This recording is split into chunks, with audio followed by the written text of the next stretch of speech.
Hello everyone and welcome back to my channel.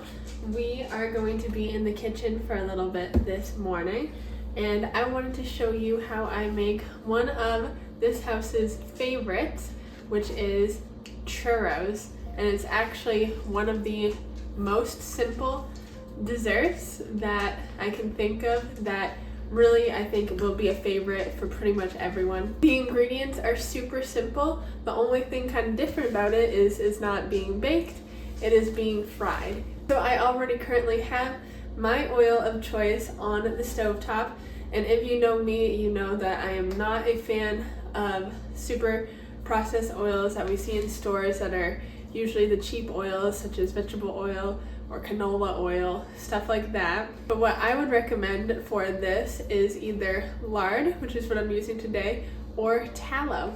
And just so you know, if the question might be, does it give it a meaty taste or a weird taste at all? It doesn't at all. It gives it a great taste. So I'll show you how I'm going to go about doing this. The ingredients are super simple. We're just starting with 2 cups of flour, 2. We're also going to do 2 teaspoons of baking powder, just a pinch of salt, 2 tablespoons of either an olive oil or in this case I have avocado oil, and then just 2 cups of a very hot or even boiling water. Once we have all the ingredients in our bowl, we can go ahead and give it a good mix. And the texture we're looking for this is kind of gummy. We don't want a super floury dough, but we don't want it to be super watery either. So depending on what you see, you might need to adjust. I'm going to add some more flour to mine because it's a little wetter than we need it to be. We're just looking for a very gummy, wet dough, but not as floury as you would want it for bread, but not super wet that it has no form to it, if that makes sense. And on the stove, you should have your fat or oil going. You need 2 cups of it. So in my case, I have 2 cups of lard on the stove on high heat, all ready for us to drop our churros in as soon as I am ready. So the next step is transferring this dough into some kind of piping bag. I don't have an actual piping bag, so what I'm gonna do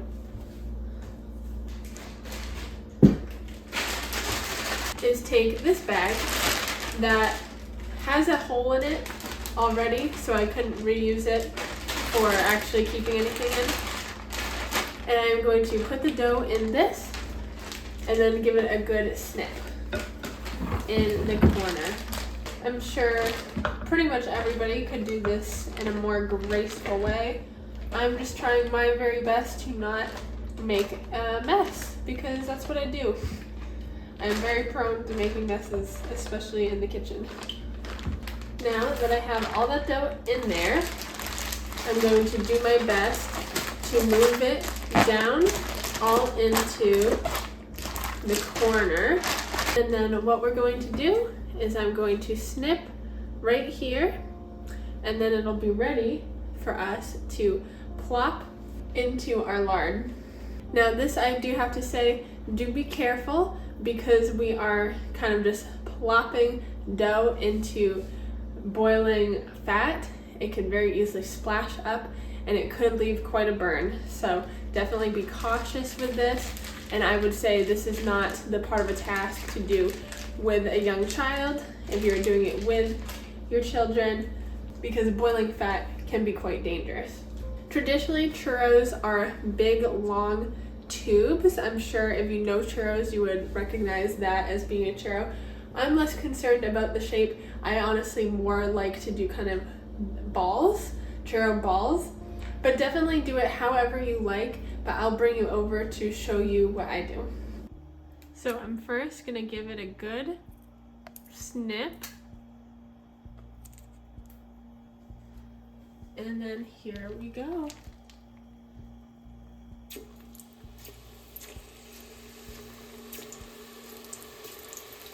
See how I'm just dropping dough right in, like squeezing?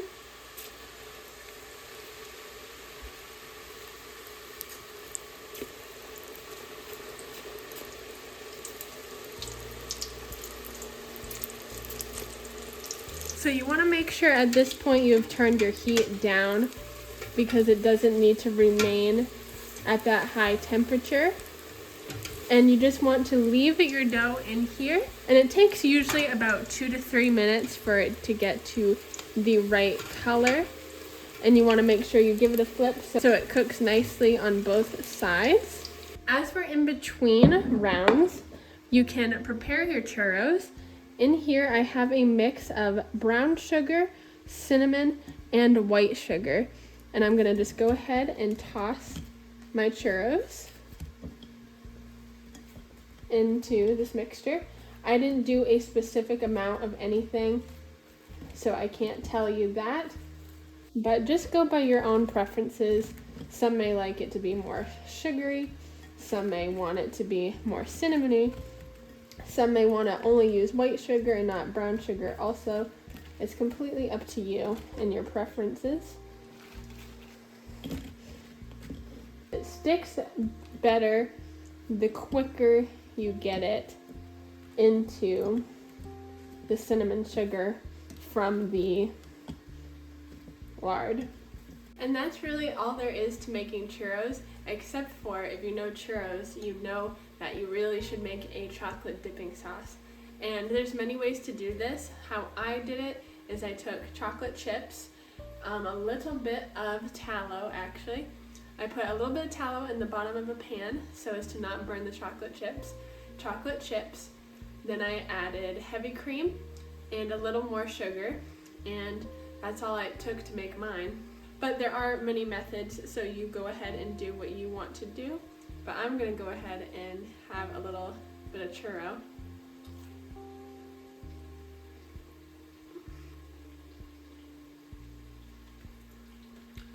So fantastic. I honestly think this would make a great dessert to have for a gathering or a party or to bring to one of those events. It really is so quick and it's such a favorite. Such a great sweet treat that you just really can't get enough of. Well, that's it for me in the kitchen for a little bit, although I do have quite the dishes to clean up as always, but I will spare you from that. First on my agenda though is doing some cleanup in the front gardens we have, so I'm gonna go get bundled up a little bit more and you can come along with me. Hello, so it is actually a new day. Right when I finished recording the end of me in the kitchen, the rain decided to come, so the weather was not great for doing what I want to do, which is finish cleaning up the front garden, but that's what we're going to do now today. I'm going to start by picking the rest of the tomatoes, which they're all pretty much still green, but that's okay. I'm going to put them inside and lay them out so that they hopefully ripen. And after we get done with that, I'm going to pull up all the rest of the plants, take them to the pit to have them compost down away from the compost for the tomatoes. Any leftover stuff I see that can be put in the compost, I'll do that. And then I'm actually going to take the wheelbarrow and grab some compost and try to put some of that in the bed, as well as some leaves that we have. As you can see, beautiful orange leaves, and they are falling, and that is a great thing to use in your garden beds that is completely free. So let's get going with those projects. So I'm starting off just by plucking all of the green tomatoes that I see off of the plant.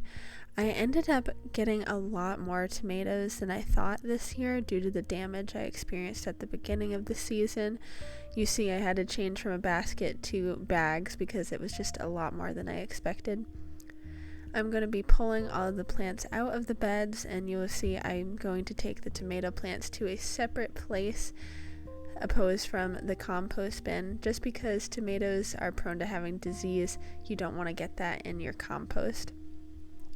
I'm also pulling up some carrots that I had planted in this bed as well, and a lot of them look really good. The carrots are actually seedlings that were in a different bed that I just kind of overcrowded, and so I transplanted them from one bed to another, and they really did a good job given that circumstance.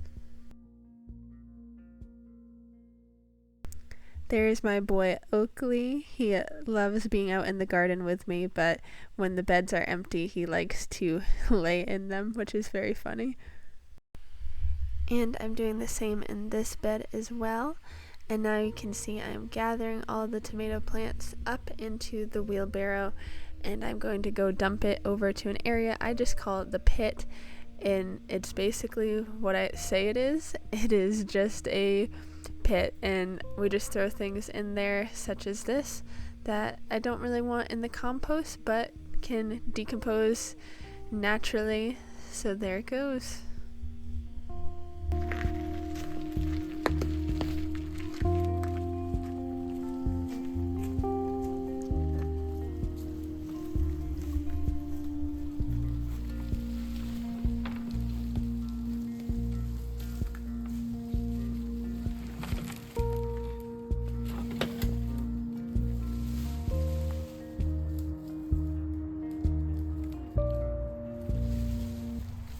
Now I'm going to be getting into my compost bin, and this is a compost bin that doesn't get touched much. I don't turn it or anything, as you should if you're going to really try to compost, but there is still some good stuff in here, so I'm going to get some out.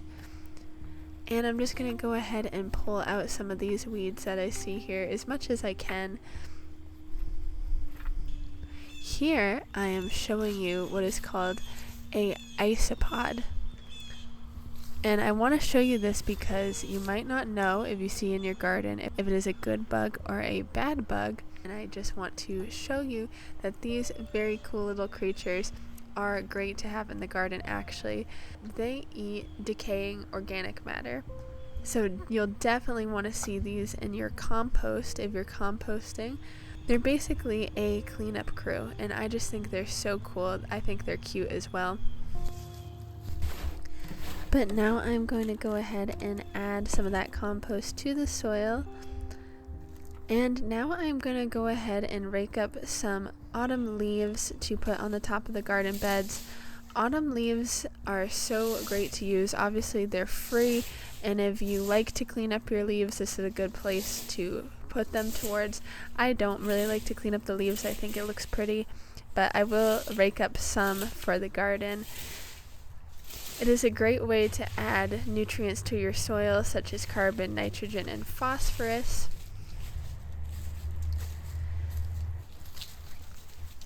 They also really help lighten heavy soil and help sandy soils to retain moisture better.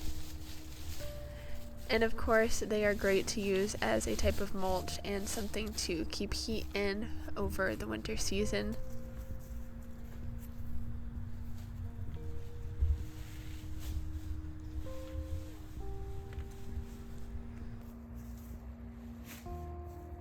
We ended up filling 1.5, if not more, pretty big bags with almost all green tomatoes, but some carrots as well, as you can see. But all the tomatoes were green for the most part, but hopefully they will ripen when they come inside. Oh my goodness, my puppy dog. Oh, Papa. But I think, although in my case the reasoning for such a big harvest going not ripening fully is due to the damage we had with, oh my goodness, with the deer, but he wants to play. But I do think this can be an example of showing how in different places, depending on where you are, you really need to think more about starting things inside and starting things earlier, because those tomatoes were doing great. They just really didn't have the time. It's too cold. They're not going to keep growing, and when the frost does come, it will take them out. So they really couldn't do any more than that. Even though the plants were not really diseased for the most part, and they were doing really well, because of the timing, they have to come in green. And like I said, in my case, I did start them ahead of time, but we had a deer issue that really set them back, which was the case for me. But in my area, if I didn't plant tomatoes in the ground from seed until it was time that they could start growing out here, that would be the case pretty much every year, probably even worse, because it just would not be enough time for them to grow.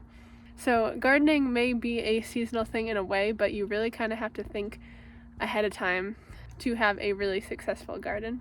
So I am just going to finish up in here with the garden. Just a little bit left to do for the day. But thank you for joining me for this video. If you liked it, please consider subscribing so you can be here for the next one, and so that we can build our community of like-minded folks. I do hope to see you next time. Bye-bye.